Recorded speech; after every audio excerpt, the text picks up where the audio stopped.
Seja bem-vindo ao nosso bate-papo de hoje. Eu vim atender a um pedido de alguns, que é o comentário sobre as 7 leis do Kybalion vistas da minha janela.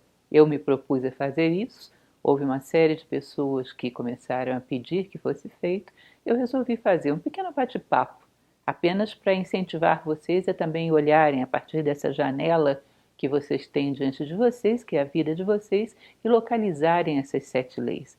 Essa ideia nasceu, vocês devem lembrar, quando várias pessoas começaram a perguntar por que eu acreditava em algo que não citava claramente as fontes. E tem muitos documentos ao longo da história que não citam claramente fontes. A única forma de você confirmá-los seria olhar através da janela da sua vida e ver se a vida corrobora isso. Ou seja, um espírito de experimentação, de vivência, que é muito sadio dentro da filosofia. Aliás, é uma dica importante para você antes de qualquer coisa. Quando você desconfia que algo tem profundidade, que tem algum valor, algo lido em algum livro, algum clássico de preferência, interessante que você caminhe com isso pela vida. No momento que você observa um fato que realmente corrobora isso, que confirma, só nesse momento o conhecimento passa a ser teu.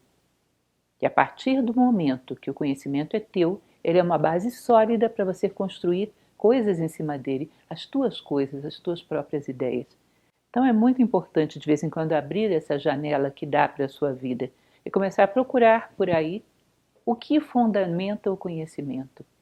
Ou o que não fundamenta, que também pode acontecer.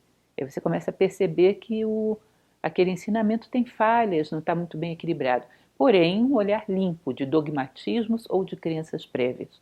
Porque senão você vai induzir a experiência para que ela não confirme ou confirme, porque você já acreditou ou negou previamente. Isso não é filosófico.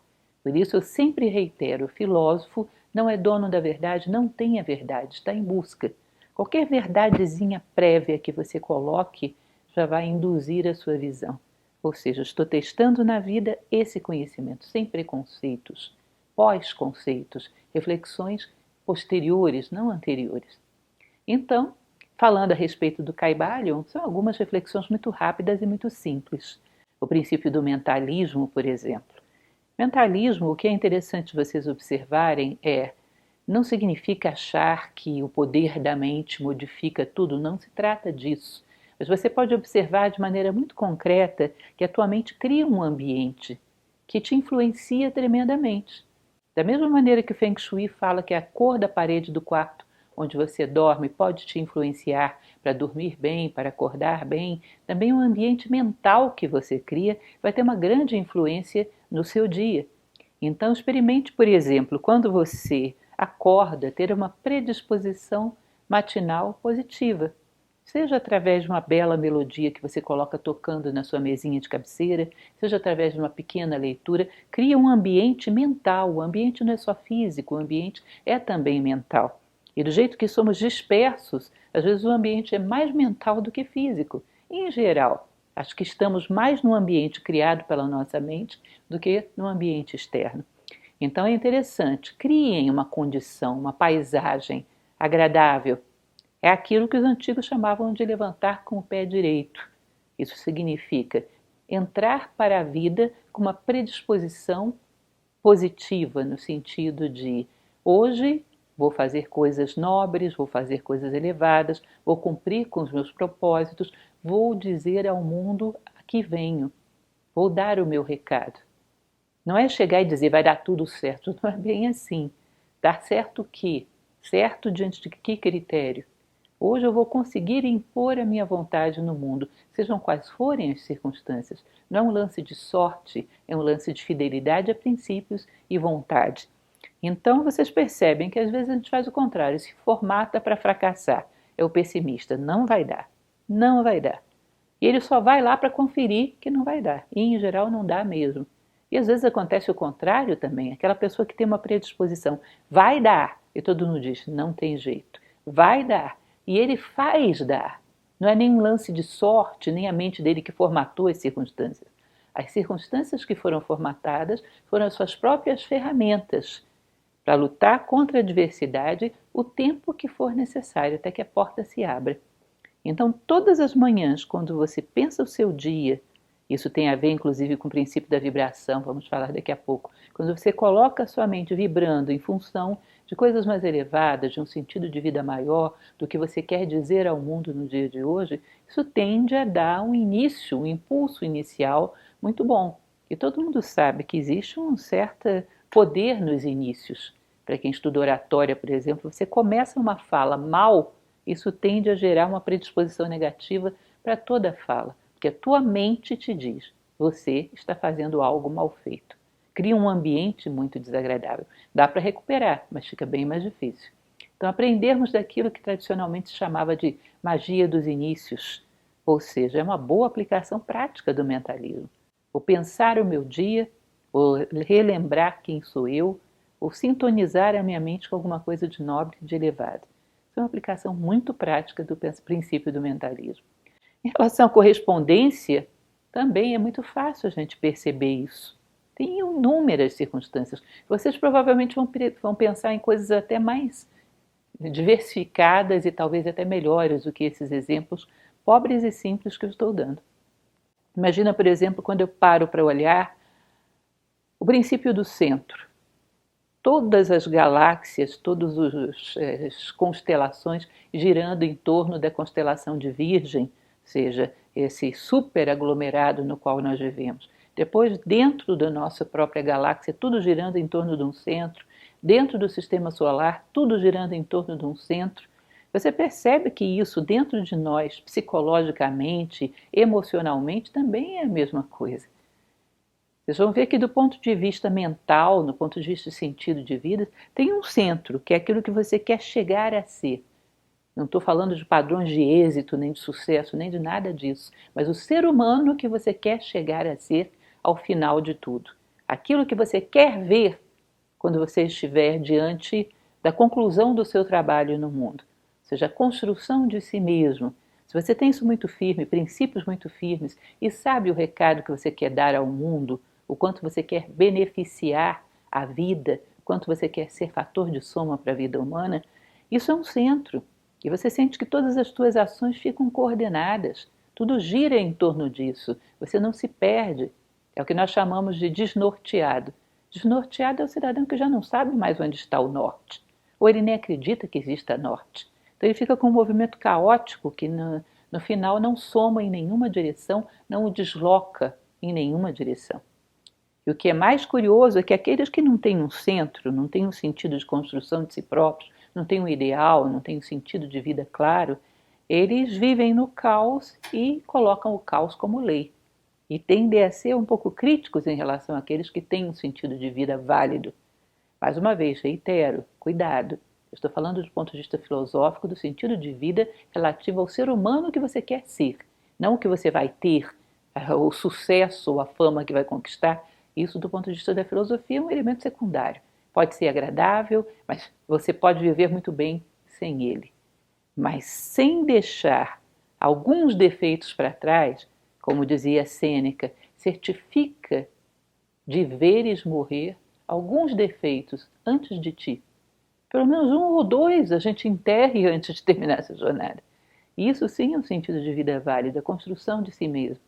Se você não tem esse foco, se você não tem esse centro, tudo começa a se movimentar de maneira caótica.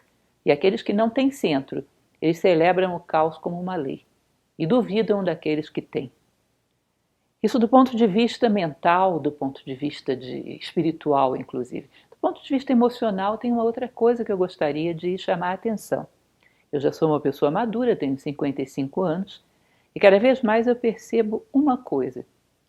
O centro emocional, o sentido de lar, o lugar em torno do qual a nossa psique gira, o lugar em torno do qual a nossa vida afetiva gira, que nos equilibra, que nos dá, que nos assenta, é aqueles ou aquilo que eu amo. Vocês vão perceber que numa certa idade já não há mais muita curiosidade. Não é muito variável essa questão da idade, depende da maturidade que se adquiriu ao longo da vida. Chega um determinado momento que você percebe que o melhor lugar do mundo é o lugar onde estão as pessoas que você ama. É o lugar onde você faz o trabalho que você ama. É o lugar onde você dá a sua contribuição ao mundo. aquela curiosidade louca, tá bom, vou ali, vou lá, conheço, coisa e tal, mas começa a ficar tudo muito parecido num determinado momento. Várias coisas com vestimentas diferentes, mas no fundo uma mesma tônica. E o único lugar diferenciado, o centro em torno do qual a gente gira é aqueles ou aquilo que amam. Esse é lar, melhor lugar do mundo. Então a gente percebe aquela pessoa que um dia teve uma fantasia, queria morar em tal cidade, foi e chegou lá, não suportou a solidão de estar longe de todos aqueles que ela ama. E por muito que o local fosse maravilhoso, nunca é tão maravilhoso quanto a nossa fantasia constrói. E não compensa o fato de estarmos longe daquilo que nós construímos afetivamente. No fundo, o centro da nossa vida emocional é a quantidade de amor profundo, verdadeiro que conseguimos construir. Ou seja, tudo em nós também tem um centro. Se eu descesse ao plano físico, viria também um centro de equilíbrio dos veículos, um centro de saúde. Nossa vida física, psíquica e espiritual também gira em torno de um centro. Isso é uma boa aplicação do princípio da correspondência. Dê uma observada. Veja se na sua vida também não é assim. O terceiro, que é vibração, esse é mais do que característico. Várias vezes eu já tive a oportunidade de estar com pessoas que são pessoas boas, têm uma vida comum, mas têm um hábito vulgar. Um hábito. Ah, não, isso é uma besteira, isso é um passatempo, não é nada. Você percebe que em situações de pressão, aquela vulgaridade que ela cultivou vem à tona. Aquele pontinho que ela deixou ali sem trabalhar é uma possibilidade que a psique dela vai visitar no momento em que ela necessita de resposta e acha que não tem.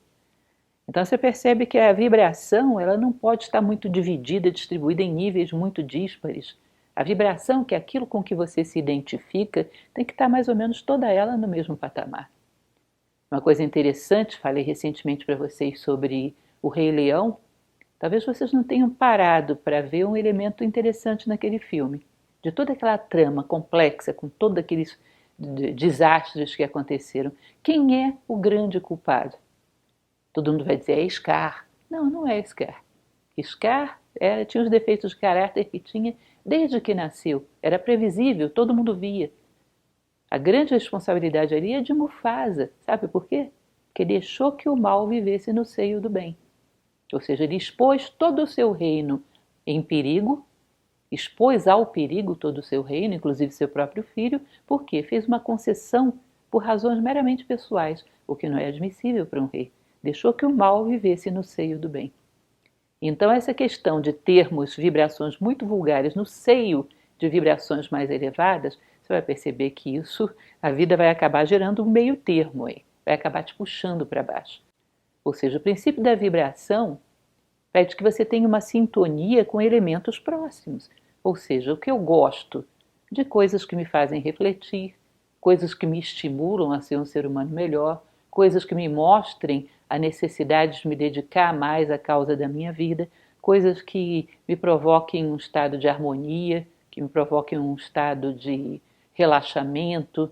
Eu gosto de coisas que me elevam. Não, mas tem essa exceçãozinha. Bom, essa exceçãozinha vai gerar fatos na sua vida.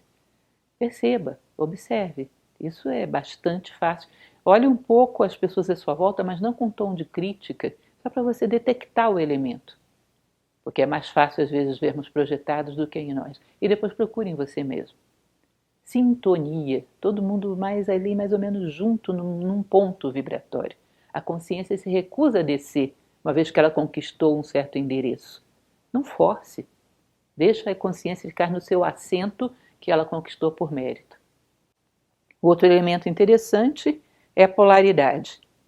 Esse é mais observável ainda. Você percebe que tudo que começa intenso demais, daqui a pouco vai para o outro lado. Podem ser namoros, pode ser amizade, pode ser uma dedicação a algo. Saltou etapas, ou seja, não houve ali um conhecimento, uma aproximação, um aprofundamento, um contato um pouco mais gradual. A consciência não cumpriu com os ritos que ela tinha que cumprir. Ela fez um salto. Esse salto não tem sustentação, portanto vai cair talvez na mesma velocidade. Então é um elemento muito comum que nós vemos que amizades, amores, atividades cumprem isso.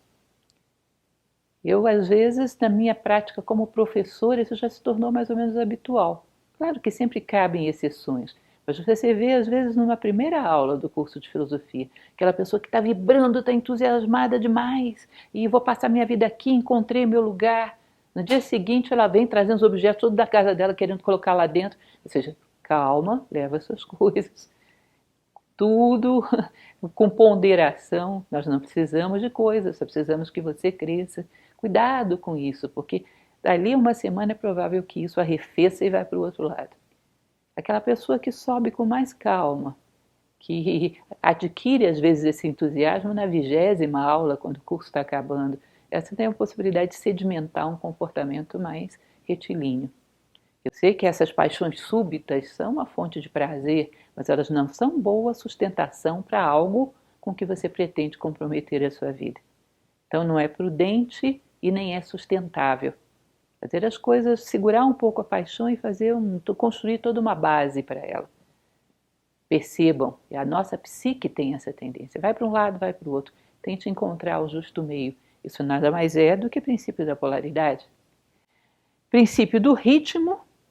Quantas vezes nós percebemos que quando tentam nos atingir, não nos pegam porque a gente não está naquele nível, que é a questão da neutralização. Lembrem? O mundo é uma polaridade, é a briga pelo ursinho das crianças. Se você não deseja o ursinho, você está no outro patamar e pode conciliar esse patamar. É muito comum, por exemplo, que quando uma pessoa chega, às vezes numa conferência, às vezes numa aula, chegue com um certo preconceito com a filosofia, chegue querendo atacar alguma coisa. Só tem um jeito de um professor não se sentir atacado. Quando ele não está identificado com a sua personalidade, ele está falando em nome de alguma coisa maior. Atacam a personalidade dele, ele está em cima, olha e não tem interesse. Sabe por quê? Porque ele não está fazendo aquilo para projetar a sua personalidade. Então, esse sentido de generosidade, de doação, tira ele do patamar onde ele pode ser atingido. Então, você isso, você aquilo, tá, provavelmente sou, mas ainda assim eu tenho algo para te dar, você quer receber? Ou seja, uma despolarização daquele plano onde as polaridades estão acontecendo e você percebe que elas já não te atingem. A mesma coisa, já observei isso em algumas outras palestras, em campeonatos esportivos. Quando todos os que estão jogando não são o seu time, não são o seu país, você já não sente nenhum envolvimento passional, você avalia melhor a técnica do jogo. Você vê melhor a beleza da técnica dos jogadores. Você tem uma cabeça mais fria para ver a habilidade, para ver a arte através do futebol, de qualquer esporte que seja. Porque a paixão não está presente. Quando tem paixão, você identifica com um ponto e já não vê mais qualidade, não vê talento. O seu é o melhor e os outros têm que ser derrotados. Então, esse é um elemento curioso para a gente observar. Um juiz, por exemplo, necessariamente teria que ter essa neutralização. Nenhum envolvimento emocional com nenhum lado, nenhuma predisposição a achar que um lado é sempre certo e o outro é sempre errado, que é uma coisa complexa da psique humana. Nenhum preconceito, nenhuma predisposição. Esse é isso e essa categoria é sempre certa. Esse é isso e esse sexo é sempre certo. Seja lá o que for, qualquer predisposição vai torcer um pouco a balança. Ou seja, tem que neutralizar e se colocar no outro patamar de consciência. Constantemente você vê essa necessidade dentro da vida social. Vê essa necessidade em você, quando, por exemplo, julga a briga do seu filho com um garotinho estranho na escola. Não pense que a melhor coisa que você pode fazer por um filho é ficar do lado dele. A melhor coisa que você pode fazer por um filho é ficar do lado da justiça. Isso exige neutralização. Esse é o exemplo que ele precisa. Causa e efeito também é muito fácil de ver. Parem para pensar no meio de uma circunstância dura que você está vivendo. Tentar localizar no passado onde foi o fator gerador daquelas consequências. Qual foi a postura diante da vida, qual foi o traço de temperamento que eu percebi que tinha que ser corrigido e aquele elemento vem bater exatamente naquela aresta para que eu possa poli-la. Às vezes um relacionamento difícil, sei lá, eu tive um pai difícil, uma mãe difícil, e você percebe que o fato de ter convivido com essa pessoa difícil impediu que agora você fosse igual a ela, tivesse uma resposta inadequada à vida. Se não tivesse acontecido isso, talvez hoje você fosse até pior. Tá? Então, relacionar, encontrar no nosso passado o fator causador E uma outra experiência ousada que eu proponho para você. Sempre falo que uma coisa interessante é termos um diário, vale muito a pena, não para dizer o que você fez durante o dia, mas se colocar em relação ao teu ideal humano e ver como você está se movimentando em relação a ele. Experimente pensar. Escreve à noite no seu diário o que foi o seu dia. Experimente pensar qual será o futuro de uma pessoa que teve um dia como esse, que teve esse tipo de atitudes, esse tipo de pensamento, que fez esse tipo de escolhas. Você percebe que é uma coisa previsível. Dá para ver, dá para saber. É uma coisa interessante que às vezes uma mãe é madura o suficiente para isso. Hoje não se pode nem falar sobre isso, porque há muito preconceito, mas às vezes o filho ou a filha vem com o namoradinho, ela convive um pouco ali e ela claramente vê, olha, daí vai vir tal e tal e tal problema no futuro. Para o casal, para a convivência. Por quê? Ela sabe que a natureza não dá saltos. Ela sabe que para que haja algo excepcional no futuro, tem que ter as sementes do excepcional no presente. Se não há, elas vão ter que ser construídas, vai ter que ser plantado. E se não houver maturidade de ambos para plantar, aquilo ali vai dar numa direção que ela já prevê claramente. Em geral, uma mãe madura não tem nenhuma surpresa com o desenlace de um relacionamento que não saiu tão bom quanto esperaria, porque já conhece um pouco dessa mecanicidade da causa e efeito. Portanto, ela já vê no presente as sementes daquilo que vai frutificar no futuro. Isso é uma questão de reflexão. Né? Para que haja algo excepcional no futuro, as sementes do excepcional têm que estar aqui. Se não estão, o que vai haver no futuro? O que está aqui? Quais são as sementes que eu tenho na minha mão nesse momento, que eu plantei no dia de hoje? Vale muito a pena refletir sobre isso, dá um pouco de medo. Mas se você consegue se desidentificar e fazer essa projeção, você pode inclusive evitar coisas complicadas, tendo uma mudança de postura, aprendendo do futuro antes que ele chegue. Um pouco de reflexão dá para fazer isso, não é nenhum poder paranormal. Por fim, a questão do gênero mental. De vez em quando, nesse mesmo diário, fazer uma experiência de procurar dentro de você quais são as ideias, quais são as emoções, quais são os sentimentos que são realmente teus. Dentro do princípio do gênero como um todo, o gênero mental é onde mais dá para a gente ver experiências no dia a dia. Ou seja, você pode inclusive começar a fazer, que eu também aconselho, também é uma coisa boa para fazer em diário, uma caixa de joias. O que você coloca dentro dessa caixa de joias? Pensamentos e sentimentos que são realmente teus. Cultivá-los com muito carinho. Isso aqui eu acredito, sabe por quê? Porque vivi tal experiência, refleti, cheguei a essa conclusão e isso é uma ideia minha. Esse sentimento é realmente meu, sabe por quê? Eu olhei para essa pessoa sem nenhum preconceito, sem nenhuma tendência de massa, sem nenhum modismo. Observei um pouco as reações dela, tive coragem e isenção para fazer isso e deduzi que essa pessoa talvez não seja digna de ódio, mas sim de compaixão. Talvez ela não seja digna de paixão ou de idolatria, mas apenas de uma pequena admiração, uma grande compreensão. Ou seja, os sentimentos que são teus, os pensamentos que são teus, vai colocando isso numa caixa de joias. Vai valorizando isso, porque isso vai fazer com que você tenha cada vez mais a prática de buscar qual é a raiz dos teus pensamentos e dos teus sentimentos. E começar a ter a prática de fecundar a sua própria mente, com ideias próprias. Enfim, esse é um pequeno joguinho, como eu falei, isso é só o start. Dá para você procurar na sua vida, na sua janela, de tudo quanto é jeito. É muito difícil que alguém me diga essas coisas que você viu, você não viu. Eu vi, eu vivi. Portanto, isso é fundamentação? É a fundamentação. É uma fundamentação sólida, é a experimentação de tudo aquilo que eu li. Eu levo a sério algo quando eu experimento e vejo que tem fundamento. Antes é só uma possibilidade. Me parece considerável, não está experimentando tudo também. Aquilo que me parece sensato e considerável é uma possibilidade e agora é uma confirmação. E assim se reflete, assim se aprende, assim se constrói uma identidade própria. É isso, fica a sugestão para vocês. Bastante reflexão, bastante aprendizado. Obrigada.